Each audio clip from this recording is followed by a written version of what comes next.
이를 주의 이름으로 축원합니다. 이 세상 그 어떤 사람도 경험하지 못했던 부활. 참 죽음은 그 어떤 것보다도 강한 힘이었습니다. 영웅 호걸도 권력가도 황제도 죽음을 이기지 못했지만 우리 예수님은 분명히 십자가에서 피 흘려 돌아가셨지만 죽음의 권세를 깨뜨리고 사흘 만에 다시 사셨습니다. 우리 주님은 죽음을 이기신 분입니다. 할렐루야. 예수님이 죽음을 이겼기에 우리도 죽음을 이기게 될 줄 믿습니다. 예수님은 세상을 이기셨습니다. 그래서 우리도 세상을 이기는 자 될 줄 믿습니다. 예수 그리스도의 십자가 사건은 부정할 수 없는 역사적 사건입니다. 동시에 예수 그리스도의 부활의 사건 또한 부정할 수 없는 역사적 사건입니다. 오늘은 우리가 부활주일인데요. 금년의 부활주일은 우리 한국교회에 특별한 의미가 있는 부활주일이기도 합니다. 왜냐하면 지금으로부터 정확히 130년 전인 1885년 4월 5일 그날도 오늘처럼 부활주일이었습니다. 인천 제물포항에 감리교 최초의 선교사인 아펜젤러가 그리고 장로교 최초의 선교사인 언더우드가 동시에 첫 발을 내딛는 날이었습니다. 그들은 어둠의 땅, 미지의 땅, 조선 땅에 첫 발을 디디며 그렇게 기도했습니다. 하나님, 우리가 부활의 아침 이 땅을 밟습니다. 부활의 주님께서 이 민족을 새롭게 부활시켜 주옵소서. 이 민족이 새로워지게 하옵소서. 하나님의 나라가 꽃피는 나라 되게 하옵소서. 그런데 그의 기도대로 됐습니다. 130년 후 오늘날 우리 한국교회는 거대한 복음의 나무가 됐습니다. 조선시대 최초로 서양 학문을 받아들이는 배제학당이 예수의 이름으로 세워졌고 조선 땅에 최초로 서양 의술인 세브란스 병원이 예수의 이름으로 이 땅에 세워졌습니다. 한국교회는 민족을 살리는 데 큰 기여를 했습니다. 일제 침탈에 맞서서 항일투쟁을 벌인 주체 세력이 기독교인들이었습니다. 1919년 3월 1일 기미 독립만세 운동을 벌였던 그 주체 세력들이 기독교인들이요. 그리고 독립운동에 서명했던 민족대표 33명 가운데 16명이 기독교인입니다. 여러분, 대한민국 정부를 수립하는 그 핵심 주역들이 이승만, 김구를 비롯한 기독교인들이었습니다. 우리나라는 기독교 국가도 아니고 여러분 기독교 인구가 고작 4%가 채 되지 않을 때 5,000년 역사 가운데 처음으로 민주주의를 시작하면서 198명의 국회의원을 뽑고 이제 개원국회를 할 때 그 첫 시간 기도로 이 나라의 국회가 시작이 됐습니다. 감격스럽지 않습니까? 6.25 전쟁으로 온 국토의 80%의 산업시설이 붕괴되고 잿더미로 변했지만 그러나 한국교회는 선교사님들을 통해서 외자를 유치하고 그리고 전쟁의 고아들을 끌어안는 이 나라를 세우는 일에 결정적 봉사를 한국교회가 해왔습니다. 1980년대 민주화운동이 한참 바람을 불고 있을 때 여러분 기독교 인사들을 중심으로 해서 명동에서 기도회 바람이 불고 있었고 이 민주화운동의 주역이 바로 한국교회였습니다. IMF 때에도 우리 그리스도인들이 절제와 헌신을 앞장서며 IMF를 하나님의 일 가운데 극복해달라고 밤을 새 우리는 기도했습니다. 서해안의 기름이 유출되어 서해안 일대가 자연 생태계가 파괴되었을 때 한국교회는 100만 명에 이르는 엄청난 자원봉사자들을 동원하여 이 생태계 복원에 앞장서서 이 민족을 섬겼습니다. 지금도 가난하고 소외된 계층에 봉사하는 모든 구제기관, 모든 NGO 단체 70%가 교회와 관련되어 있습니다. 민족 통일을 위해 정부가 하지 못하는 남북교류와 북한 어린이 돕기를 교회가 주도적으로 이끌면서 통일의 기반을 닦고 있습니다. 한국교회는 십자가 정신과 이 부활의 능력으로 여러분 세계 어느 나라도 흉내낼 수 없는 놀라운 민족을 섬기는 사명을 감당해내고 있는 것입니다. 그래서 예수 그리스도의 부활은 우리의 소망이요 우리의 능력이요 우리 민족의 미래가 되는 것입니다. 예수 그리스도의 부활이 더군다나 우리의 부활입니다. 고린도전서 15장은 예수의 부활, 우리의 부활을 소개하는 책입니다. 고린도전서 15장 20절은 예수님의 부활에 대해서 이렇게 말씀합니다. 같이 한번 우리 읽기를 원합니다. 그리스도께서 죽은 자 가운데서 다시 살아나사 잠자는 자들의 첫 열매가 되셨도다.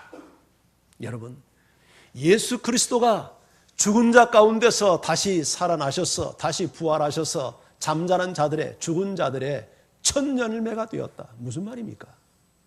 예수 그리스도의 부활은 우리 부활의 신호탄이었다는 거죠. 예수님이 부활한 것처럼 우리 모두가 부활할 것을 알리는 신호탄으로서 예수님은 부활하셨다는 말씀입니다. 13절은 이렇게 이야기합니다. 이 말씀도 우리 같이 한번 읽어보죠. 시작.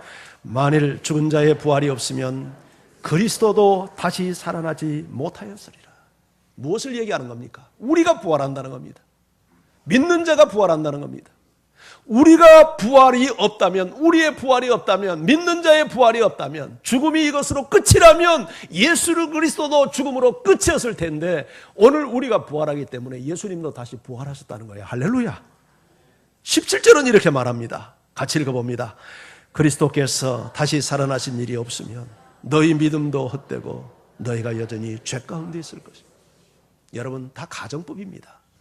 그리스도가 다시 살지 않았다면, 그리스도가 다시 살지 않았다면 너희 믿음도 헛되고 너희도 여전히 죄 가운데 있다. 왜 그리스도가 다시 살지 않으면 우리 믿음이 헛됩니까? 우리의 믿음은 예수님의 십자가 부활을 근거하고 있기 때문입니다.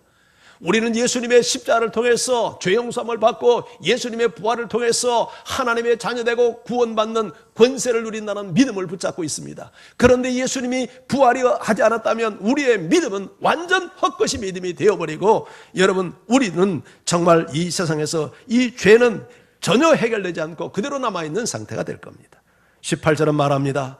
또한 그리스도 안에서 잠자는 자도 망하였으리니. 여러분, 그리스도 안에서 예수를 믿고 죽은 자도 완전 망했다는 겁니다. 부활이 없는데, 다시 사는 소망이 없는데 무슨 소망이 있고 무슨 기대가 있겠습니까? 우리는 이 부활의 믿음을 가지고, 여러분, 우리가 그것을 믿기 때문에 정말 순교의 제물로 우리의 몸을 던지는데, 만약에 부활이 없다면 우리는 망한 자가 아니고 뭐겠습니까? 19절은 계속해서 이렇게 말합니다. 만일 그리스도 안에서 우리가 바라는 것이 다만 이 세상의 삶뿐이면 모든 사람 가운데 우리가 더욱 불쌍한 자이리라. 그리스도 안에서 우리가 바라는 것들이 많죠. 축복도 바라고 구원도 바라고 영생도 바라고 상급도 바랍니다. 그런데 만약 그리스도 안에서 바라는 것들이 이 세상의 것들이 전부라면 우리는 불쌍한 자죠. 왜냐하면 내가 예수 믿는 거 충분히 보상받고 여러분 살아갑니까? 우리는 주를 위해서 헌신하고 목숨을 버리지만, 순교의 피를 흘리지만 이 땅 위에서는 우리가 만족할 만한 완전한 보상을 다 받지 않습니다. 그렇기 때문에 이 주님을 위해서 받는 것이 이 세상에서 전부라면 우리는 정말 불쌍한 자가 될 수밖에 없는 거죠. 그런데 여러분, 기억하십시오. 오늘 바울이 오늘 전개하는 논법이 전부 다 가정법입니다. 만약에 그리스도의 부활이 없다면 우리는 망한 자고, 우리는 불쌍한 자고, 우리는 믿음이 헛것이고, 우리의 죄는 여전히 남아있지만 그렇지 않다는 거죠. 그리스도가 부활했기 때문에 이 모든 것이 현실이 되고, 그리스도가 다시 살았기 때문에 우리도 다시 살고, 우리 믿음은 유효하고, 우리 죄는 삭감되어졌고, 여러분, 우리는 망한 자가 아니고 우리는 불쌍한 자가 아니라는 것을 지금 역설적으로 표현하고 있는 거 아니겠어요? 할렐루야. 우리 주님이 부활하셨듯이 우리도 다시 부활할 겁니다. 바울은요, 지금 예수님의 부활과 우리 부활을 증거하는데, 이 사람은 원래 어떤 사람이었냐면 예수를 인정하지 않은 사람이었습니다. 예수를 하나님의 아들로 인정하지 않았죠. 철저한 율법주의자로서 예수를 배척하고 예수를 이단시하고, 예수를 이단시할 뿐만 아니라 예수를 믿는 사람들을 너무너무 미워해서 예루살렘은 말할 것도 없고 유다와 그리고 심지어 다메섹 외국까지 쫓아가서 예수 믿는 사람들을 결박해서 예수 믿는 사람들을 지구상에서 완전 말살시키기 위해서 열성을 가지고 그처럼 박해했던 열성분자입니다. 그런데 그런 그가 지금 예수가 부활했고 우리가 부활한다고 지금 역설하고 있지 않습니까? 도대체 무슨 일이 있었기에 이런 일이 있었을까요? 두 가지 이유가 있었습니다. 하나는 그가 예수의 부활하신 예수님을 만난 겁니다. 부활하신 예수님을 보았습니다. 부활하신 예수님이 다메섹 도상에서 예수를 핍박하러 가는 그에게 나타나서서 내가 핍박하는 예수다. 깜짝 놀랐죠. 예수는 인간일 뿐이고 예수는 십자가에 죽은 것으로 끝났다고 생각했는데 그 예수가 살아서 바울에게 나타나서 나는 네가 핍박하는 예수라고 했을 때 기절을 했지 않습니까? 절도를 하지 않았어요. 앞을 보지 못했지 않습니까? 그 충격이 너무너무 커가지고 3일 동안 음식도 못 먹고 앞도 보지 못하고 아나니아 선지자가 와서 안수를 해서 겨우 앞을 보고 즉시 자기 생각과 사상을 바꾸어서 자기가 핍박하는 예수를 다메섹 도상에서 전하지 않습니까? 그래서 핍박을 하러 갔다가 핍박을 당하여서 도망쳐 나오는 이런 현상이 일어나지 않습니까? 그리고 우리의 부활을 그가 계시를 받습니다. 성경을 연구하고 그가 아라비아에 가서 3년 동안 성경을 연구하면서 하나님의 계시를 받아요. 그래서 예수 그리스도의 부활이 우리의 부활로 이어진다는 사실을 발견하고 지금 선언하고 있는 겁니다. 이 바울의 증언이 결코 헛되지 않는 것은, 여러분, 신빙성이 있는 것은 바울 자신의 변화입니다. 그렇게 지독하게 예수를 미워하고 싫어하고 십자가와 부활을 부인하는 그가 예수의 부활을 증거하기 위해서 목숨을 걸고 수많은 사도들보다 더 많이 수고하고 그렇게 헌신할 수 있었던 것은 그가 부활하신 예수님을 목격하고 그가 하나님 앞에 계시를 받는 확신이 없었다면 도무지 일어날 수 없는 일이죠. 할렐루야. 예수님이 부활은 우리 부활의 첫 열매가 됩니다. 예수님이 부활한 것처럼 우리도 부활하게 될 줄 믿습니다. 자, 궁금하지 않습니까? 어떤 모습으로 우리가 부활할까? 궁금해요? 일러드릴까요? 자, 성경 한번 봅시다. 42절, 44절 같이 읽어봐요. 시작. 죽은 자의 부활도 그와 같으니 썩을 것으로 심고 썩지 아니할 것으로 다시 살아나며 욕된 것으로 심고 영광스러운 것으로 다시 살며 약한 것으로 심고 강한 것으로 다시 살아나며 육의 몸으로 심고 신령한 몸으로 다시 살아나나니 육의 몸이 있은즉 영의 몸도 있느니라. 자, 죽은 자의 부활도 그와 같다. 우리가 죽지만 다시 부활한다. 누구같이? 그와 같이, 그리스도와 같이 부활하는데 구체적으로 어떻게 부활한가? 썩을 것으로 심고 썩을 것을 심고 썩지 아니할 것으로 다시 산대요. 또 욕된 것으로 심고 영광스러운 몸으로 다시 산대요. 약한 몸을 심고 강한 몸으로 다시 산대요. 우리 육신의 몸을 심고 신령한 몸으로 다시 산대요. 할렐루야. 육체의 죽음은 심는 겁니다. 부활을 위한 과정이지 존재의 말살이 아니라는 얘기죠. 우리가 생명의 씨앗을 심는 게 육체의 죽음이라고 말합니다. 여러분, 뿐만 아니라 그렇다면 도대체 이 일이 언제쯤 일어날까? 또 궁금해지죠? 궁금해요? 예, 또 일러드릴까요? 예, 또 성경 보죠, 그러면. 자, 우리 또 고린도서 15장 52절, 53절 또 읽습니다. 시작. 마지막 나팔의 순간에 호련히 다 변화되리니 나팔 소리가 나며 죽은 자들이 썩지 아니할 것으로 다시 살아나고 우리도 변화되리라. 이 썩을 것이 썩지 아니할, 왜 안 읽어요? 자, 시작. 이 썩을 것이 반드시 썩지 아니할 것을 입겠고 이 썩을 것이 죽지 아니함을 입으리로다. 언제? 마지막 나팔에. 이 마지막 나팔은 언제 나는 나팔일까요? 예수님 재림할 때. 잘 아시네요.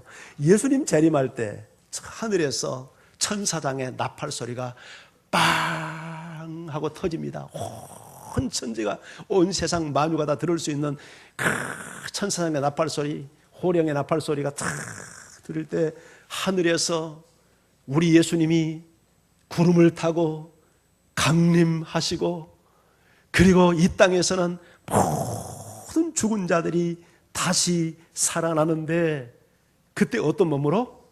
더 이상 썩지 않을 몸, 더 이상 죽지 않을 몸, 그런 영광스러운 몸, 신령한 몸, 영의 몸, 우리 예수님이 부활하신 바로 그 몸, 그 몸으로 우리도 부활한다는 거예요. 할렐루야. 근데 좀 표정이 어떻게 좀. 자, 그래서 우리는 이렇게 선언할 수 있습니다. 자, 55절에서 57절 좀 목에 힘을 줘서 좀 한번 좀 선포해 봅시다. 시작.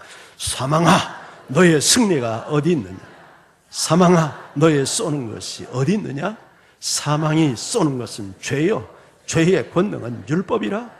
우리 주 예수 그리스도로 말미암아 우리에게 승리를 주시는 하나님께 감사하노라. 할렐루야. 사망아 너의 잃은 것이 어디 있느냐? 사망아 너의 쏘는 것이 어디 있느냐?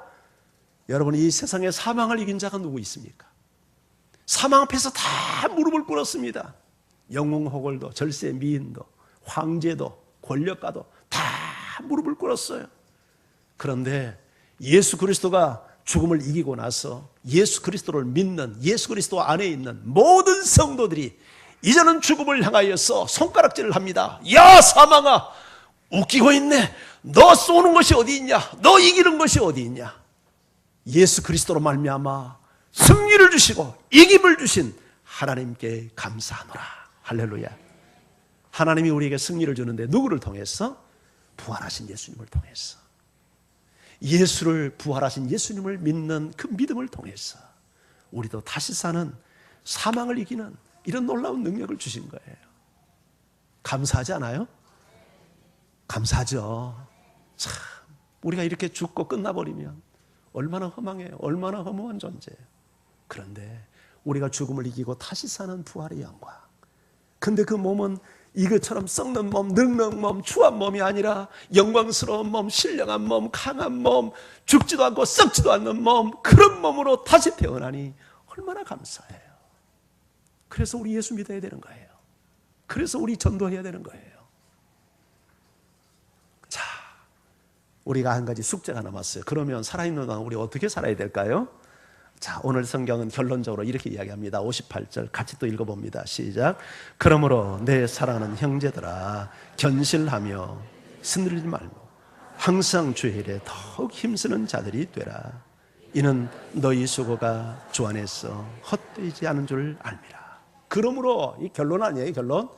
자, 지금까지 예수의 부활, 우리의 부활을 쭉 이야기를 해놓고, 자, 그러기 때문에 내 사랑하는 형제들아 견실하며 견고하며 스탠드 펌, 굳게 서서 흔들리지 말고 항상 주의 일에 더욱 힘쓰는 자들이 되라. 이게 결론이죠. 뭐 하라고요? 그렇게 희마리가 없이 어떻게 하겠나? 어떻게 하라고요? 에이, 언제 그랬어요? 하나 빠뜨린 거 있잖아요. 언제요? 항상. 다시 한번 해봐요. 시작. 항상 주의 일에 더욱 힘쓰는 자들이 되라. 할렐루야. 우리가 세상에서 힘쓸 일이 얼마나 많아요. 근데 다 이것은 헛되지만, 그 다음, 자, 이는 왜 그렇게 해야 되냐면, because, 왜 그렇게 해야 되냐면, 자, 왜 그렇게 해야 된다고요? 너희 수고가 주 안에서 헛되지 않은 줄 알미라. 아멘. 주를 위해서 우리가 수고하는 건 헛되지 않아요. 세상의 모든 일들이 헛되고 헛될 수 있지만 우리가 주를 위한 일, 여러분 주를 위해서 힘쓰는 일, 그러면 주를 위한 일이 무슨 일이에요? 주님이 기뻐하는 일이죠. 주님이 바라는 일이죠. 무슨 일을 하나님이 기뻐할 것 같아요? 전도하고 복음 전하고 더 가서 예수 믿게 만들고 가서 예수님 증거하고 더 선교하고 사랑하고, 예, 나 때문에 사람들이 예수를 믿고 예수님을 닮아갈 수 있도록 섬기고 예수님 가르치고 하는 모든 일들이 주의 일 아니겠어요? 예, 가정일도 잘하고 세상도 가서 잘 직장생활 잘하면서 섬기고, 예, 하나님이 기뻐하는 일에 우리 헌신하고, 여러분 그렇게 살아가는 여러분 되기를 바랍니다. 주님 때문에, 주님이 기뻐하는 일에 힘쓰면 이 사람은 절대 인생을 헛되게 산 사람이 아니래요. 네. 저는 우리 사랑하는 성도 여러분 모두 한 분 한 분이 이렇게 살기를 원해요. 썩어질 6천만을 위해서 살지 마세요. 그러면 돈만을 위해서 살지 마세요. 제가 돈 벌지 말라는 얘기 아닙니다. 인생을 유한한 것을 위해서 여러분은 목숨 걸지 마세요. 영원한 것을 위해서 목숨을 거세요. 정말 하나님의 기쁨이 되고 영원한 가치가 될 수 있는 일에 여러분의 시간과 재정과 여러분의 에너지를 좀 더 집중해서 투자해 보세요. 사람 살리는 일에 헌신해 보세요. 우리 하나님께서 그렇게 살도록 우리를 하나님께서 살리시고 부활의 선물을 주시는 겁니다.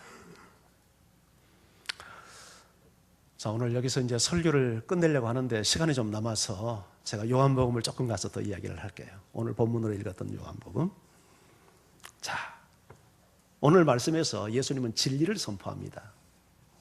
자, 14절 말씀을 한번 읽어볼게요. 자, 같이 읽어봐요. 시작.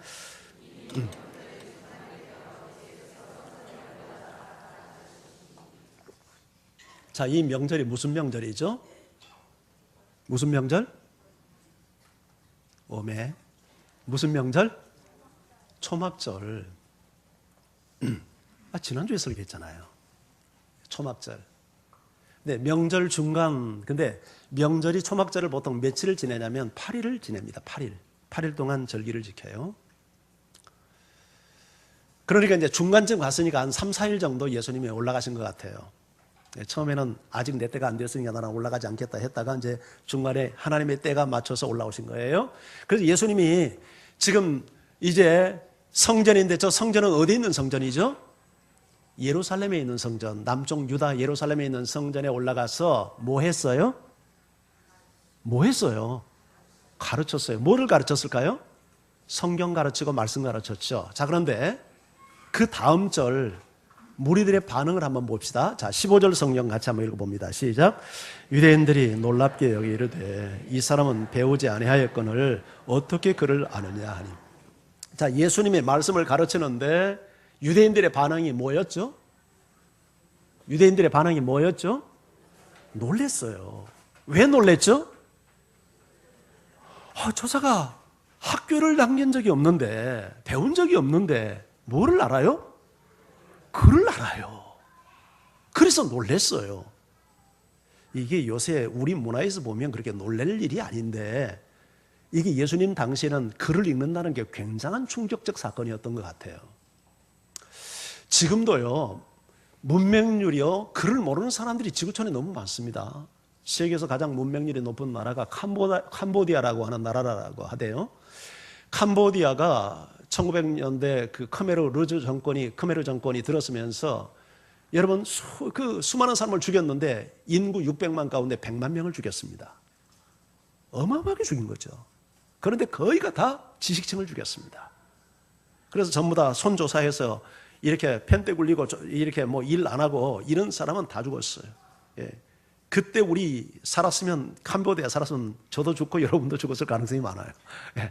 하여튼 지식층은 다 죽였습니다. 그래서 지금도 캄보디아에서는 공부하면 안 된다는 그런 두려운 공포감이 있답니다. 그래서 저 시골이나 산골에서는 아이들을 학교를 안 보내요. 그래서 캄보디아가 그렇게 문맹률이 높대요. 참 안타까운 일이죠. 우리나라는 굉장히 문맹률이 낮습니다. 10%가 안 돼요, 이제. 그런데 미국보다 우리나라가 문맹률이 더 낮아요. 미국이 문맹률이 10년 전 조사인데 14%입니다. 7명 가운데 1명은 신문을 못 봐요. 영어 신문을. 미국 사람이. 웃기지 않아요? 그런데 2000년 전에 유대 땅에서 성경을 읽었다는 것은 이건 굉장한 학자나 읽을 수 있는 일입니다. 왜냐하면 유대인들의 원래 모국어가 히브리어죠. 히브리어예요. 자, 여기서 글을 읽었다 했는데 이 글은 무슨 글일까요? 성경이죠. 성경은 그때 당시에는 구약 성경이고 구약 성경은 히브리어예요. 그런데 히브리어 성경을 읽는 것을 왜 이처럼 유대인들이 놀랍게 생각을 했냐면 그것이 그들의 통상적인 용어가 아니었어요. 국어가 아니었어요. 바벨론 포로 이후에 70년 동안 지식층들이 전부 다 바벨론에 끌려가서 포로 생활하자. 그 위에 돌아오자는 더 페르시아의 지배를 받잖아요. 그러면서 그들의 언어가 전부 다 상실돼 버리고 그들이 아람어를 사용을 했습니다. 아람어. 그래서 예수님이 오셔서 사용했던 언어도 히브리어가 아니고 아람어를 썼어요. 달리다굼, 엘리엘리 라마사막다니 전부 다 이게 히브리어가 아니고 아람어입니다. 아람어. 아람어는 중동 언어예요. 여러분 바벨론, 이라크, 이란 다 전부 다 이게 아람어입니다. 아람어. 그 아람어, 그게 유대의 이스라엘 백성들의 그게 통상 언어고 국어였어요. 그러면 히브리어는 이게 이제 사문화가 돼가지고 완전 고대 문서에나 있는 글이 돼버린 거예요. 그러니까 히브리어를 알 수 있는 사람은 성경을 연구하는 서기관이나 랍비 정도 되는 사람이 히브리어를 알 수 있는 것이지 일반 평민들이 히브리어를 몰라요. 이미 몇백 년의 세월이 지나면서 히브리어가 사용 안 된 지가 오래됐기 때문에 아람어를 쓰지 히브리어를 모르는데 예수님이 글을 읽는다는 것은 히브리어를 안다는 거예요. 깜짝 놀랄 수밖에 없죠. 그런데 정말 유대인들이 진짜 놀란 것은 예수님이 히브리어 성경을 읽고 해석하는 데에서만 놀란 게 아니라 그 가르침에 남들에게서 느낄 수 없는 놀라운 권위, 오소리티를 느꼈기 때문에 여러분 거기서 사람들이 놀란 겁니다. 그래서 우리 마태복음 7장 28절 29절을 한번 읽어볼까요? 자, 함께 읽어봅니다. 시작. 예수께서 이 말씀을 마치시매 무리들이 그의 가르침에 놀라니 이는 그 가르치시는 것이 권위 있는 자와 같고 그들의 서기관들과 같지 아니함이라. 자, 예수님의 말씀을 딱 마쳤더니 무리들이 그 가르침에 놀랍니다. 근데 왜 놀랬다고 얘기합니까?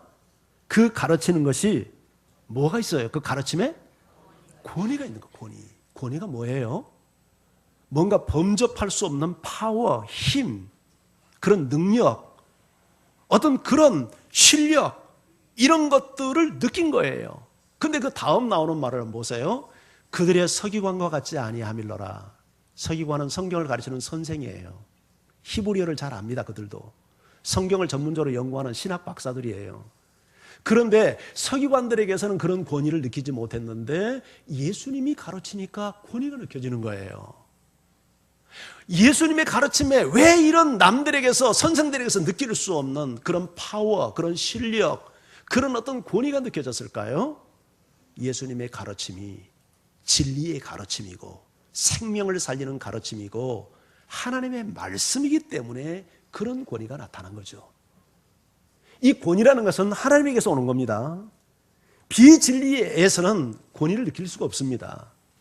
여러분이 설교를 들으면서도 목사가 하나님의 말씀을 바르게 잘 선포할 때 그런 권위를 느낍니까? 안 느낍니까? 느껴지죠. 말씀의 권위를 느껴지잖아요. 그렇죠?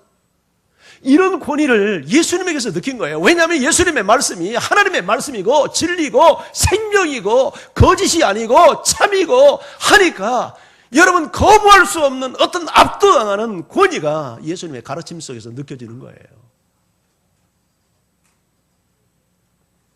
우리가 말씀을 듣고 우리의 가치를 바꾸고 우리의 사상을 바꾸고 삶을 바꿉니다. 결단을 합니다. 죄를 버립니다. 순교도 합니다. 이게 어떻게 가능한 일입니까? 이게 말씀 속에 들어있는 권위 때문에 일어나는 일이죠. 권위 때문에 일어나는 일이에요.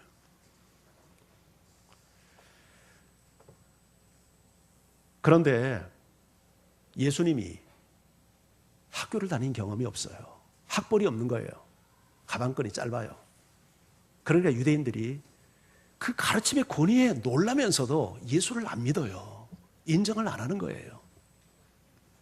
그런데 여기서 보는 것은 진정한 권위는 가르치는 사람의 학벌이나 학위나 지식에서 나오는 게 아니라 하나님의 말씀에서 권위가 나오는 거예요. 할렐루야. 17세기 영국 청교도 시절에 영국을 대표하는 두 설교자가 있었습니다. 한 사람은 존 버년이라는 사람이고 한 사람은 존 오웬이라는 사람이에요. 그런데 존 버년은 여러분 우리에게도 유명한 알려진 사람이에요. 왜 유명하죠? 그분이 철로역정이라는 유명한 소설을 썼잖아요. 성경 다음으로 많이 읽었다는 철로역정. 그런데 이 사람은요 아버지가 땜쟁이입니다. 요새는 그런 땜쟁이 직업이 없는데 옛날 제가 어렸을 때만 해도 땜쟁이 직업이 있었어요. 이렇게 뭐 밥그릇이나 솥단지나 이런 것을 떼우라고 돌아다니는 사람들이 있었어요. 그 일을 했던 사람이에요. 그리고 이 존 버년도 아버지의 직업을 이어서 땜쟁이 직업을 갖고 있었고 학교는 초등학교가 전부였어요.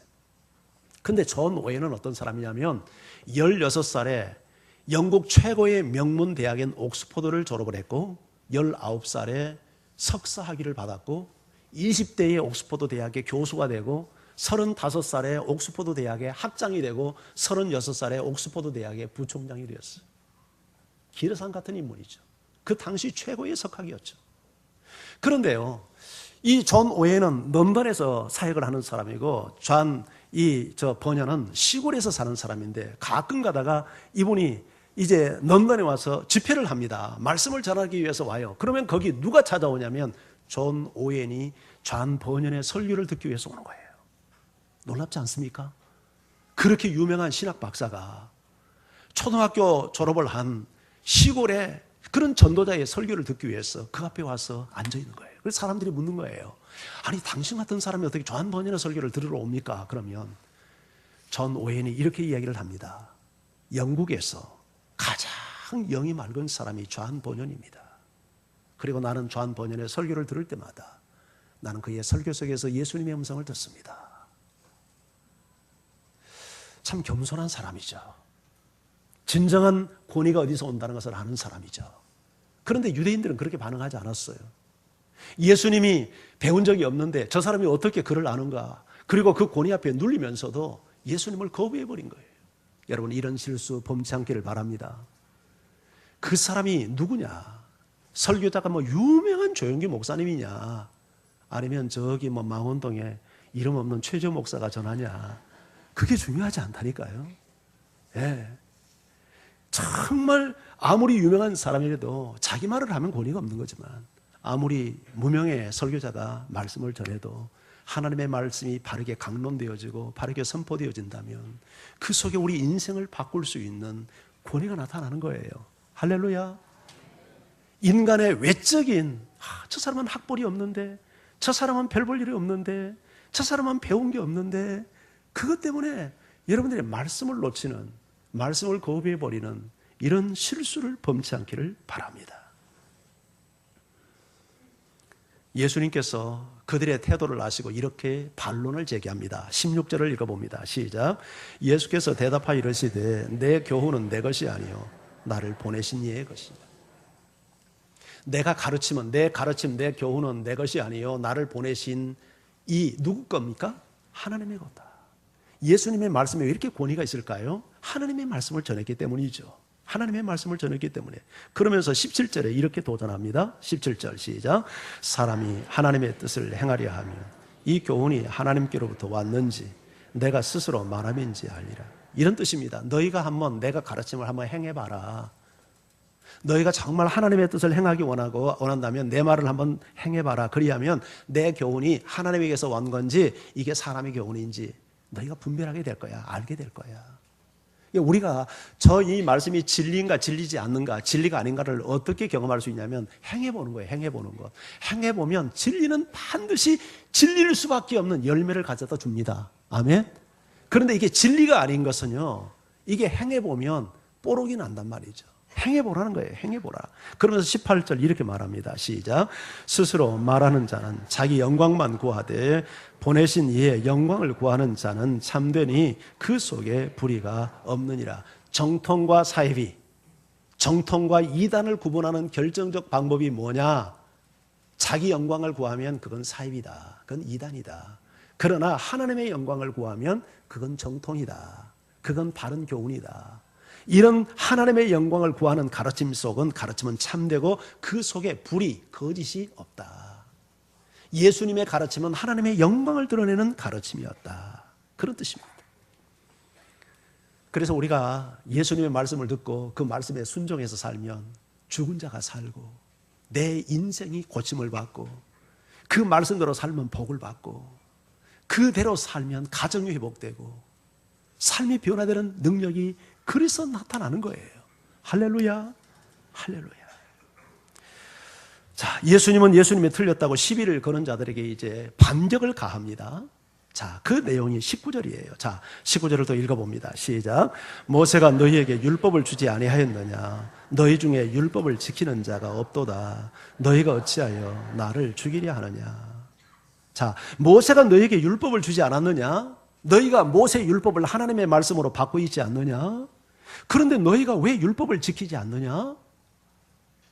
예수님이 율법을 지키지 않는다고 단언할 수 있었던 증거가 뭐냐면 너희가 어찌하여 나를 죽이려 하느냐? 율법은 살인하지 말라고 하는데 왜 너희는 살인하려고 하느냐? 그런 내용이죠. 그랬더니 유대인들이 반발합니다. 20절 시작. 무리가 대답하되 당신은 귀신이 들렸도다. 누가 당신을 죽이려 하나이까? 당신 보니까 귀신 들린 게 분명하군요. 당신의 능력이 귀신 들려서 오는 능력이 분명하군요. 왜 억지 소리 합니까? 언제 우리가 당신을 죽이려 했는데 우리를 죽이려 한다고 이렇게 헛소리를 합니까? 하는 말이죠. 그랬더니 21절에서 예수님이 그들에게 증거를 제시해 줍니다. 같이 읽습니다. 시작. 예수께서 대답하여 이르시되 행하매 너희가 다 이로 말미암아 이상히 여기는도다. 자, 예수님이 한 가지 일을 행했더니 너희가 다 이로 말미암아, 이 한 가지 일로 말미암아 나를 이상하게 여기는도다. 그렇게 말씀을 한 거죠. 그러면 그 한 가지 일이 뭘까? 한 가지 일이 그게 얼마 전에 예루살렘에서 38년 된 병자를 안식일 날 고친 일이었어요. 그런데 그것을 안식일 날 고쳤다고 하여서 예수를 죽이려 했단 말이죠. 그 얘기를 지금 하고 있는 거예요. 그럼 몇 달 전 이야기죠. 자, 그러면서 예수님이 계속해서 반론을 전개합니다. 22절 시작.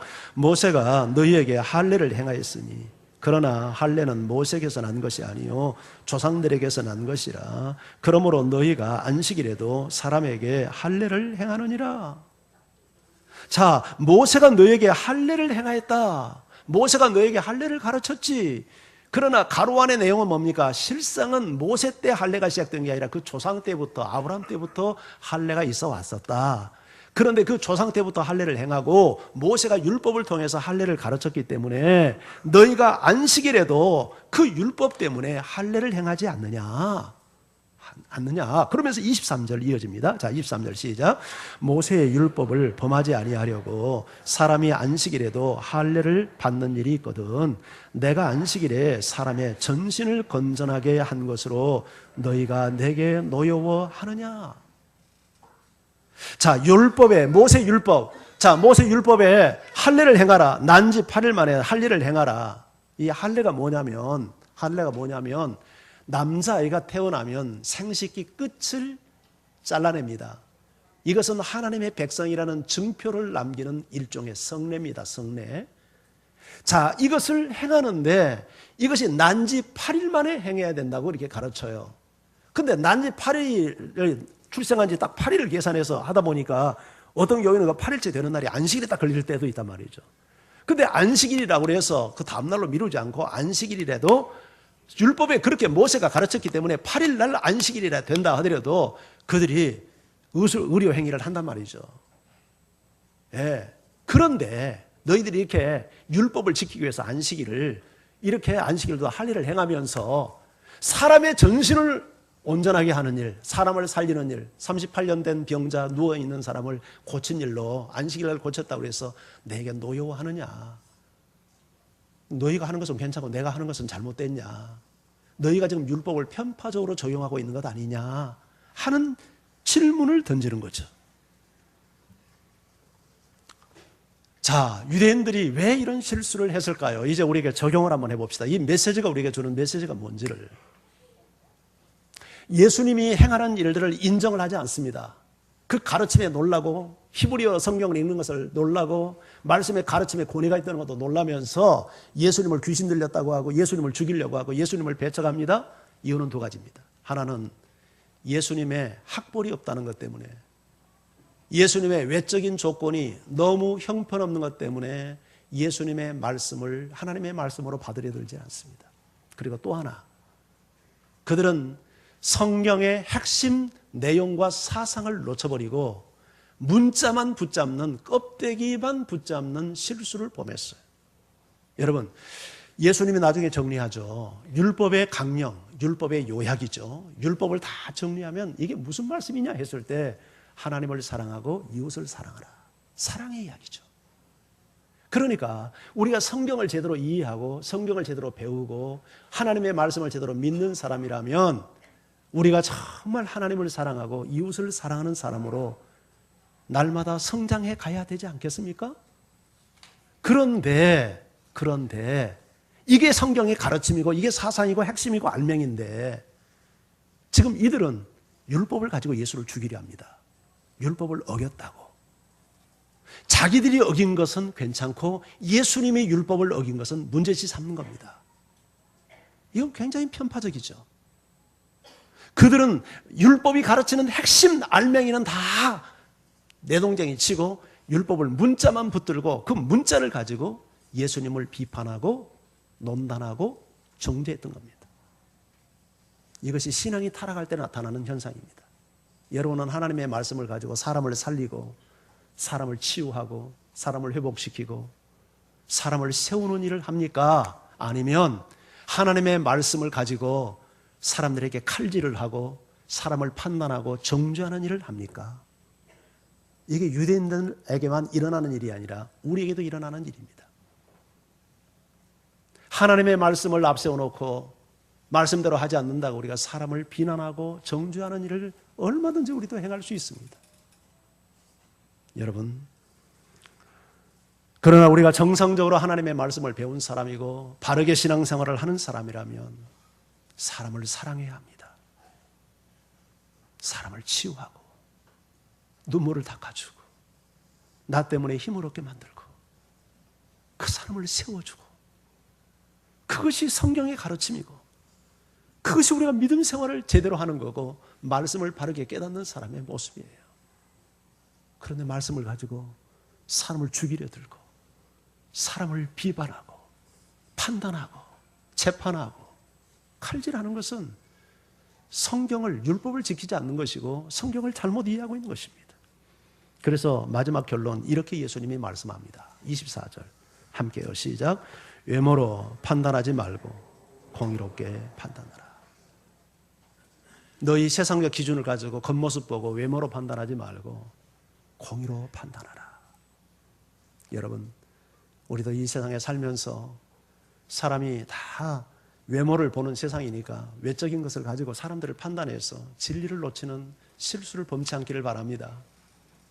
오늘 저는 여러분에게 세 가지 기도 제목을 좀 드리고 싶어요. 뭐냐면, 여러분, 예수의 부활은 우리의 부활입니다. 우리가 반드시 다시 삽니다. 죽음이 끝이 아닙니다. 그렇기 때문에 이 세상을 바르게 살아야 되는데 주의 일에 힘쓰십시오. 아멘. 그 일을 위해서 오늘 기도할 수 있기를 바랍니다. 하나님, 내가 그 무엇보다도 삶의 우선순위를 주의 일에 두게 하시고 내가 하나님의 기뻐하는 일, 생명 살리는 일, 사람 세우는 일, 선교하는 일, 전도하는 일에 헌신하게 하옵소서. 그리고 두 번째, 사람의 겉모습 보고 진리를 잃어버리는 실수를 범치 않도록 외모로 사람 판단하지 않고 공의로 판단하는 진정한 실력을 우리가 갖게 해달라고 기도하십시오. 그리고 세 번째, 하나님의 말씀이 가르치는 핵심 사상은 사람을 사랑하는 겁니다. 그래서 여러분들이 신앙생활을 바로 하면 아내를 사랑하고 남편을 존중하고 자녀들을 사랑하고 부모를 공경하고 성도들을 사랑하고 주의 종을 사랑하고 그렇게 해야 합니다. 아멘. 세상을 사랑해서 그들에게 예수 그리스도를 전하려고 하고, 그게 예수를 제대로 믿는 사람이고 말씀을 제대로 깨닫는 사람의 모습이에요. 우리가 그렇게 신앙생활을 하게 해달라고 기도하는 시간이 되기를 바랍니다. 우리 같이 한번 찬양하죠.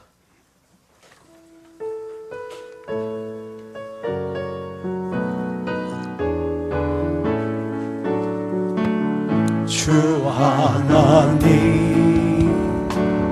독생자 예수 날 위하여 오시었네. 내 모든 죄 다 사시고 죽음에서 부활하신 나의 구세주, 살아계신 주 나의 참된 소망, 걱정 근심 전혀 없네.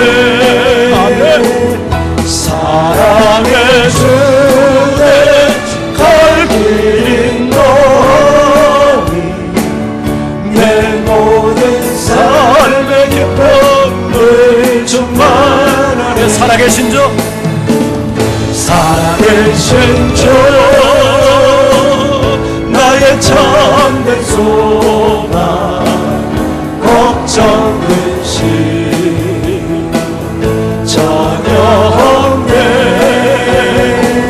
사랑의 주 내 갈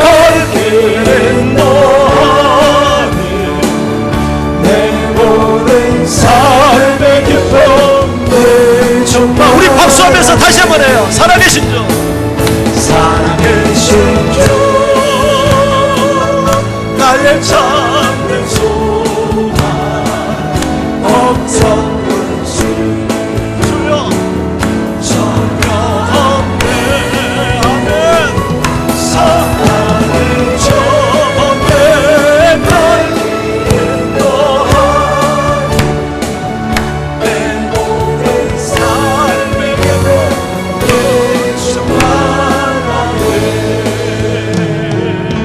이 시간 우리 기도하기 원합니다. 하나님, 내가 내 썩어질 육체만을 위해서 사는 인생 되지 않게 하시고 주의 일에 더욱 힘쓰는 자 되어지게 하옵소서. 사람만을 외모로 판단하며 진리를 잃어버리는 그런 실수 범치 않게 하여 주시고, 누가 전하든 하나님의 말씀이 선포되면 그 고니 앞에 무릎 꿇을 줄 아는 자 되어지게 하시고, 그리고 말씀이 우리에게 가르치는 핵심 진리는 사랑인즉 우리가 말씀 가지고 사람을 판단하고 정죄하는 자 되지 않게 하시고, 사람을 사랑하고 치유하고 세우는 사랑의 사람들이 될 수 있도록 도와달라고 다 같이 우리 기도하며 하나님 앞에 나갑니다.